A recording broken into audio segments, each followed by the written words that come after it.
मुंबईमध्ये आज अनेक गणेश मंडळांचा आगमन सोहळा पार पडतोय। मोठ्या मंडळांची गणेश मूर्ती नेण्यासाठी लगबग पाहायला मिळते।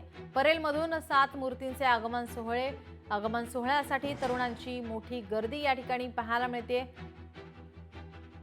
बाप्पाला बघण्यासाठी, बाप्पाचं दर्शन घेण्यासाठी या ठिकाणी मोठ्या संख्येने गणेश भक्त, भाविक, नागरिक या ठिकाणी गर्दी करताना पाहायला मिळतात।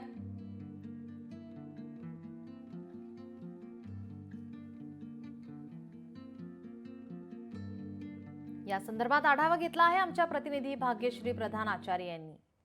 परेलला आपण आहोत आणि गणपती अगदी तोंडावर येऊन ठेपलेले आहेत। गणपती उत्सवाचा आगमन सोहळा जो आहे तो सुरू झालेला आहे आणि आपण बघतोय की मोठ्या प्रमाणात जी गर्दी आहे ती केलेली आहे। तरुणांनी अगदी उत्साहपूर्वक गणपतीचं आगमन आता येत आहे। प्रत्येकाच्या हातात मोबाईल आहेत। प्रत्येक जण तो क्षण टिपण्यासाठी प्रयत्न करताना पाहायला मिळतोय।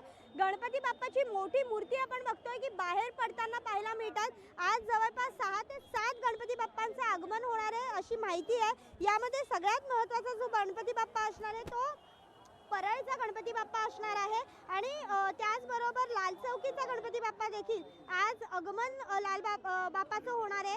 खरं तर आज आगमन झाल्यानंतर जवळपास अजून एक 15 ते 20 दिवस आहेत गणपती यायला। मात्र पाद्यपूजन देखील गणपती बाप्पांचं केलं जाईल। याचबरोबर उत्साहाने वाजत गाजत गणपती बाप्पाला घेऊन जातील। त्यांची स्थानापन्न प्रतिष्ठापना करण्यासाठी त्याला घेऊन जाणार आहेत आणि हे अत्यंत वाजत गाजत त्याला घेऊन चाललेले पाहायला मिळतात। सुकून वाटतं आम्हाला। एवढा मस्तपैकी एवढा टाइम आम्ही एवढा इंतजार केला। आम्हाला एवढं चांगलं वाटलं की भरपूर झाला, आनंद झाला आम्हाला।